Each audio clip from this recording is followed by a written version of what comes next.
Muy buenas, hoy nos vamos a meter de lleno a descifrar el código fuente de nuestro idioma. Y es que entender la oración simple es como aprender a leer el ADN del lenguaje, ni más ni menos. Es la base sobre la que construimos todo lo que decimos y escribimos. Venga, vamos al lío. Para arrancar, quiero plantear un pequeño acertijo. Vamos a leer un texto y la pregunta es muy simple. ¿Por qué suena tan extraño? Si cada frase, por separado, parece estar bien, ¿qué es lo que falla en el conjunto? A ver, suena absurdo, ¿verdad? Cada oración por sí misma es impecable. El prisma es un cuerpo. Pues sí, gramaticalmente es perfecta. Pero todas juntas no comunican nada, solo son ruido. Y esto nos demuestra algo fundamental. No basta con poner palabras una detrás de otra. Necesitamos un sistema, unas reglas del juego. Y ese sistema, ese conjunto de reglas, es la sintaxis.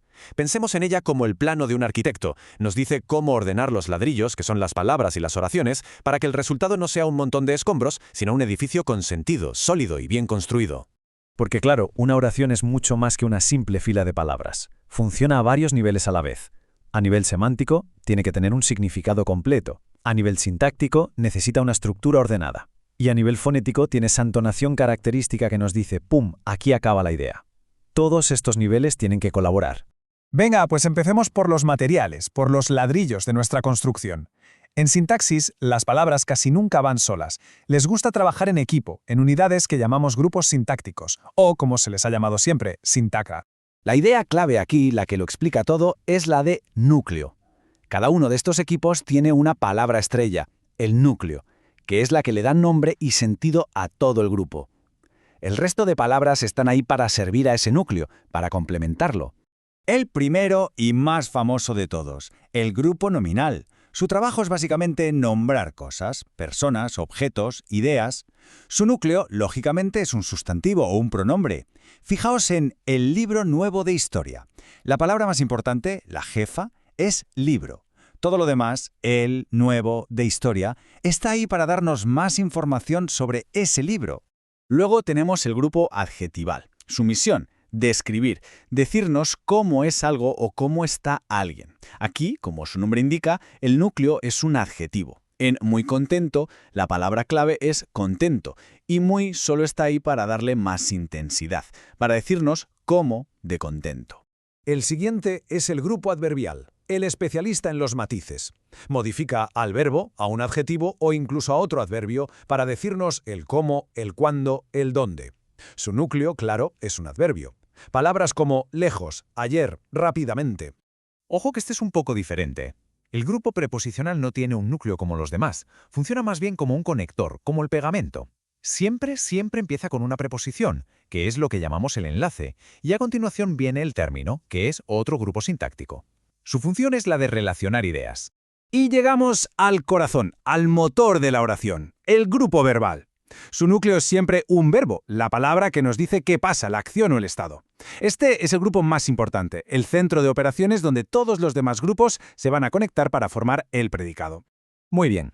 Pues ya tenemos los materiales, nuestros grupos sintácticos. Ahora necesitamos el plano maestro, el documento que le asigna a cada grupo un trabajo concreto, es decir, una función dentro de la gran estructura que es la oración. Lo interesante de ver esto así, de forma visual, es que nos damos cuenta de la cantidad de roles distintos que hay. No basta con ser un grupo nominal. La pregunta es, ¿qué trabajo desempeña ese grupo? ¿Hace de sujeto? ¿De complemento directo? ¿De atributo? Cada función tiene unas responsabilidades muy específicas. Empecemos por el protagonista de la película, el sujeto. Es quien realiza la acción o de quien se dice algo. Pero su seña de identidad, su DNI, lo que nunca falla para identificarlo es la concordancia. Esto es una regla de oro. El verbo y el sujeto están conectados como por un hilo invisible, son un equipo inseparable. Y esta imagen lo demuestra a la perfección. Fijaos bien, si cambiamos el sujeto del singular, el niño, al plural, los niños, estamos obligados, sí o sí, a cambiar el verbo de corre a corren. No hay opción. Esa dependencia, esa conexión, es la prueba definitiva para encontrar al sujeto. Pasemos ahora al complemento directo. Es la persona o cosa que recibe directamente el impacto de la acción del verbo. Si digo encontré la pista, ¿qué fue lo que encontré? La pista. Es la víctima directa de la acción. Y la prueba del algodón, el trunco que no falla casi nunca, es sustituirlo por lo, la, los o las. La encontré. Si encaja, premio, es el complemento directo. Entonces, para el complemento directo tenemos varias pistas. La pregunta qué, a veces funciona, pero la más fiable, la que nos saca de más apuros, es la sustitución por lo, la, los, las. Y luego, un truco de nivel avanzado. Si pasamos la oración a voz pasiva, el complemento directo se convierte en el nuevo sujeto. La pista fue encontrada por mí. Aquí tenemos una chuleta fantástica, un resumen perfecto. Para el sujeto, la clave es la concordancia. Para el directo, la sustitución por lo, la. Para el indirecto, que es el que se beneficia o perjudica, la pista es le, les. Y para el atributo, que solo juega con los verbos ser, estar o parecer, la clave es el propio verbo y que podemos sustituirlo por lo. Bueno, ya sabemos elegir los materiales, los grupos, y asignarles un trabajo, las funciones. Ahora podemos empezar a construir diferentes modelos de oraciones, a seguir distintos planos, distintos diseños. La primera gran división tiene que ver con la naturaleza del verbo. Si usamos ser, estar o parecer, la oración es atributiva. Su única misión es decirnos una cualidad del sujeto. Con todos los demás verbos, la oración es predicativa. Nos cuenta una acción, un proceso. Fijaos qué diferencia. Ser arquitecta es un estado, una cualidad. Diseñar un edificio es una acción pura y dura. Otra decisión de diseño que podemos tomar es la voz. En la voz activa, el foco, el protagonista, es quien hace la acción. Nuestro abuelo plantó. En la voz pasiva, le damos la vuelta y ponemos el foco en quien recibe la acción. Ese árbol fue plantado. Cambiamos la perspectiva por completo. Y por último, el tipo de oración también depende de nuestra intención al hablar. ¿Queremos simplemente informar de algo? Usamos una enunciativa. Buscamos una respuesta, una interrogativa, expresar una emoción fuerte, una exclamativa, o manifestar un deseo, pues una desiderativa. El contenido puede ser el mismo, pero la intención lo cambia todo. Así que, en resumen, este es el proceso completo del arquitecto del lenguaje. Primero, se eligen los materiales, los grupos sintácticos. Segundo, se les asigna un trabajo, una función. Tercero, se decide qué tipo de estructura vamos a construir, qué tipo de oración. Y el resultado, si seguimos los pasos, es una comunicación clara, sólida y con mucho sentido. Hasta ahora hemos aprendido a construir la unidad básica, la casa, que es la oración simple. Pero, ¿qué pasa si queremos ir más allá? ¿Qué pasa si queremos conectar varias de estas casas para construir algo mucho más grande? ¿Un complejo de apartamentos o incluso un rascacielos? Bueno, de eso, de las oraciones compuestas, hablaremos en otra ocasión. ¿Alguna vez se ha sentido que las frases simples se quedan cortas para expresar una idea con todos sus matices? Bueno, pues para eso la lengua tiene sus mecanismos, para conectar pensamientos y construir mensajes mucho más ricos y complejos. Hoy vamos a sumergirnos de lleno en el mundo de la oración compuesta. Esta será nuestra hoja de ruta. Empezaremos por lo más básico. ¿Qué diferencia una oración simple de una compuesta? Luego nos meteremos con las dos grandes maneras de unir ideas, la coordinación, que es como usar pegamento visible, y la yuxtaposición, que es bastante más sutil. Y al final veremos por qué dominar esto nos da un poder increíble para comunicarnos mejor. Muy bien, pues vamos a empezar por el principio de todo. Y el principio, el corazón de cualquier oración, es el verbo. El verbo es el motor, la pieza clave que nos va a decir si estamos ante una idea sencillita o una construcción más elaborada. Fijaos, la diferencia salta a la vista. Es tan sencillo como contar los verbos. En la oración simple solo hay uno. El juicio fue muy largo. Un solo núcleo, una sola idea. En cambio, en la compuesta tenemos dos. El juicio fue muy largo, pero la sentencia se dictó con rapidez.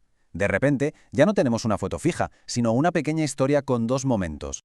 O sea que la definición formal es bastante directa. Si hay más de un verbo, es una oración compuesta. Y cada una de esas estructuras que giran en torno a un verbo se llama proposición. A mí me gusta pensar en ellas como si fueran piezas de Lego. Cada proposición es una pieza y lo que vamos a ver ahora es cómo podemos unirlas para construir algo más grande. Y la primera forma de unir estas piezas es la más evidente, la más directa. Se llama coordinación. Es, como decíamos, usar un conector visible, una pieza que enlaza otras dos ideas que, y esto es importante, están al mismo nivel de importancia. La palabra clave, la que hay que subrayar aquí, es independientes. ¿Qué significa esto? Pues que cada una de esas proposiciones podría ir por su cuenta, perfectamente, como una oración con sentido completo. El nexo, esa palabrita que las une, no es de ninguna de las dos, es simplemente un puente que se tiende entre ellas. Y esto es lo más importante de la coordinación de verdad. Aquí no hay una idea principal y otra que depende de ella. No, son dos ideas en un plano de igualdad, una al lado de la otra. Si decimos Juan lee y María escribe, Juan lee funciona por sí sola y María escribe también. Son compañeras. Este esquema lo deja clarísimo. Vemos dos estructuras completas, dos ideas con su sujeto y su predicado, que se unen con un nexo para formar algo mayor. Pero lo fundamental es que, incluso dentro de esa estructura grande, cada una de las partes conserva su independencia, su autonomía. Vale, si coordinar es el arte de unir, los nexos son las herramientas. Y claro, no todas las herramientas son iguales ni sirven para lo mismo. Según el nexo que elijamos, la relación que creamos entre las ideas cambia por completo. Es como elegir entre un martillo, un destornillador o una llave inglesa. Y aquí tenemos la caja de herramientas al completo. Las copulativas, que suman. Las disyuntivas, que nos hacen elegir. Las adversativas, que meten un pero. Las explicativas, que aclaran. Y las ilativas, que nos llevan a una consecuencia. Vamos a verlas una por una, muy rápido. Las copulativas son las más básicas. Su trabajo es sumar, añadir información.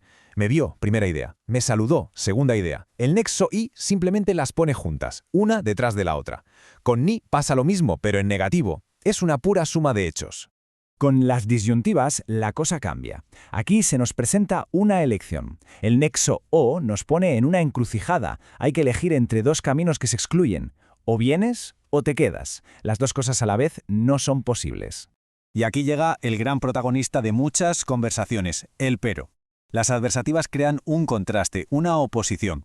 Se presenta una idea, tiene muchas iniciativas, que suena genial, y de repente el pero introduce un obstáculo, una pega, una idea que choca con la primera. Es el conector del sí, pero. A veces decimos algo y nos damos cuenta de que quizás no ha quedado del todo claro. Bueno, pues para eso están las explicativas. No añadan una idea nueva. Lo que hacen es reformular la primera, decirla con otras palabras. Es decir, o sea, son como un traductor simultáneo que se asegura de que el mensaje llegue sin dudas. Y por último, las ilativas, que son pura lógica. También se llaman consecutivas. Aquí hay una relación clara de causa-efecto. La primera proposición es la causa y la segunda, que viene después de un nexo como luego o así que, es la consecuencia inevitable. Pienso. ¿Y cuál es el resultado? Luego existo. En este ejemplo se ve de maravilla. La causa, la cerradura estaba oxidada. ¿Cuál es el efecto directo? La consecuencia lógica, que nadie había abierto la puerta en mucho tiempo. El nexo consecutivo nos guía de la mano desde el origen del problema hasta su resultado. Muy bien, hasta ahora hemos visto uniones explícitas, con conectores que nos dicen qué tipo de relación hay. Pero, ¿y si los quitamos? ¿Y si dejamos que las ideas se conecten solas, separadas solo por una pausa, por un silencio? Pues eso es la yuxtaposición, la unión invisible. Aquí la gran protagonista es la ausencia de nexo. No hay ninguna palabra que nos chive si las ideas se suman, se oponen o una es consecuencia de la otra. Toda la magia, toda la conexión recae sobre el signo de puntuación. Una coma, un punto y coma, dos puntos. Es una forma de unir mucho más elegante, más sutil. Y estas son sus herramientas. La coma, perfecta para una sucesión rápida de acciones, como en la famosa frase de Julio César. El punto y coma, que separa ideas con algo más de peso, que guardan relación pero tienen su propia entidad. Y los dos puntos, que muchas veces esconden una relación de causa-efecto o de explicación. Y este es el verdadero reto y la belleza de la yuxtaposición. Se le da un voto de confianza a la persona que lee o escucha. No se lo damos todo hecho. Hay que interpretar, hay que deducir la relación por el contexto. En no pude ir, estaba enfermo, se entiende perfectamente que la enfermedad es la causa. La conexión está ahí, pero implícita. Entonces, después de todo este recorrido, ¿con qué nos quedamos? Pues con que esto no va solo de gramática y de saber ponerle nombres a las cosas. Esto va de tener una caja de herramientas para esculpir nuestros pensamientos y poder comunicarlos con muchísima más precisión. Al final, la gran conclusión es que dominar estas estructuras nos da control, nos permite tomar decisiones conscientes, decidir si queremos sumar dos ideas sin más, si queremos contrastarlas, si queremos presentar una lección o si preferimos dejar un espacio para que la otra persona conecte los puntos. Es la diferencia entre simplemente hablar y comunicar con intención. Y para terminar, ahí queda esta pregunta para reflexionar. Pensemos en la diferencia que hay entre decir «es inteligente pero vago» y decir «es inteligente, es vago». En la primera, el pero hace que la vagancia casi anule la inteligencia. Es un choque. En la segunda, se presentan dos hechos, dos características de la misma persona, coexisten. La elección de ese pequeño nexo o su ausencia lo cambia absolutamente todo.